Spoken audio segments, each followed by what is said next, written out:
Hello. नींद की ज़रूरत क्यों? अब सवाल उठता है कि हमें नींद की ज़रूरत क्यों है? नींद नहीं मिलने पर क्या होता है? 1964 में रेडीन गार्डनर नाम के 17 साल के लड़के ने Guinness book of world records में नाम दर्ज कराने के लिए जागने की कोशिश की।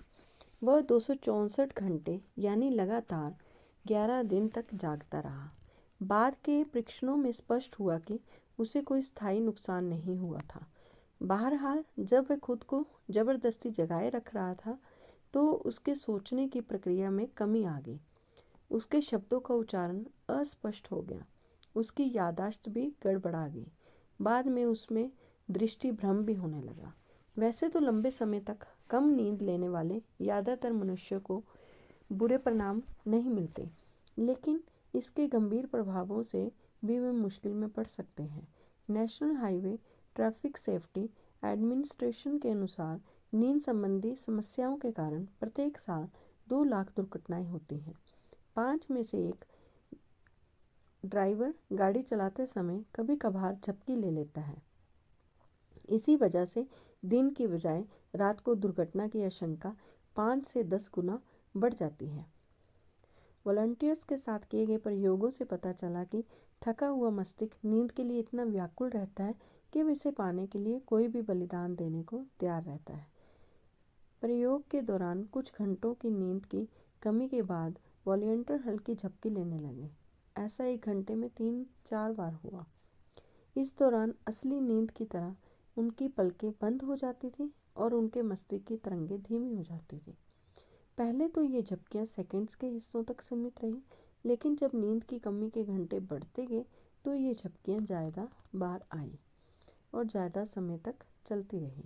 भले ही वॉलंटियर तूफान में हवाई जहाज चला रहा हो, लेकिन वह कुछ बेशकीमती सेकंडों की झपकी का प्रतिरोध नहीं कर सकता था। नींद द्वारा सलाह। सैंड्रा एफ लॉस एंजल्स की एक युवा महिला अक्सर रेडियो पर भाषण सुना करती थी। उसने मुझे बताया कि उसे न्यूयॉर्क सिटी में एक नौकरी का प्रस्ताव मिला, जहां उसे वर्तमान नौकरी से दोगुनी तनख्वाह देने का प्रस्ताव रखा गया। वह फैसला नहीं कर पा रही थी कि नौकरी स्वीकार करे या नहीं।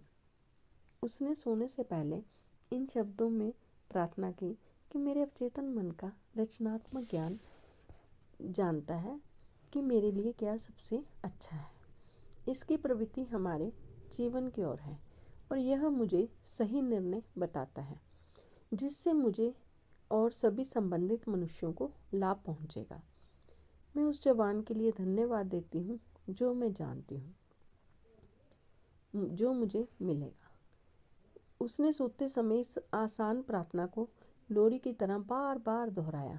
सुबह उसे प्रबल महसूस हुआ। उसे नई नौकरी के प्रस्ताव को स्वीकार नहीं करना चाहिए। उसने इसे ठुकरा दिया। बाद की घटनाओं ने उसके अंदरूनी महसूस को सही ठहराया, क्योंकि कुछ महीनों बाद वह कंपनी दिवालिया हो गई। चेतन मन यथार्थवादी तथ्यों के मामले में सही हो सकता है। बहरहाल, अवचेतन मन की सहज बोध की क्षमता को कंपनी की समस्याओं का पता था, इसलिए उसने उसे सही चेतावनी दी। तबाही से बचना। यदि आप सोते समय सही कर्म के लिए प्रार्थना करते हैं तो अवचेतन मन की बुद्धिमत्ता आपको निर्देश देती है और आपकी रक्षा कर सकती है। बहुत साल पहले मुझे सुदूर पूर्व में आर्थिक रूप से काफ़ी आकर्षक प्रस्ताव मिला, लेकिन सबसे पहले मैंने मार्गदर्शन और सही निर्णय के लिए प्रार्थना की। मेरे अंदर की असीमित बुद्धिमत्ता सब कुछ जानती है। जब उत्तर मिलेगा तो मैं उसे पहचान लूँगा। मैंने सोने से पहले इस प्रार्थना को बार बार लोरी की तरह दोहराया। उस रात मैंने एक सपना देखा जिसमें एक पुराना दोस्त मेरे पास आया। उसके हाथ में एक अखबार था। वह बोला कि इन हेडलाइंस को पढ़ो, मत जाओ। अखबार की हेडलाइंस हिंसा, उपद्रव और युद्ध खबरों से भरी थी। कुछ समय बाद उसी इलाके में हुए जहां मुझे जाना था। आप जानते हैं कि आपका अवचेतन मन सब कुछ समझता है और सारी बातें जानता है। आपका अवचेतन मन तत्काल उन बातों को मान लेगा। मैंने अभी जिस सपने के बारे में बताया है, उसने मुझे निश्चित रूप से भारी खतरे की स्थिति में जाने से बचा लिया। मेरे अवचेतन मन ने अपनी चेतावनी एक ऐसे मनुष्य के माध्यम से दी जिस पर मैं भरोसा करता था और सम्मान करता था। कुछ लोगों को ये चेतावनी सपने में माँ दे सकती है। वो लोगों को यहाँ या वहाँ नहीं जाने को कहती हैं और चेतावनी का कारण बताती हैं। कई बार आपका चेतन आपके जागते समय भी आपको चेतावनी देता रहता है।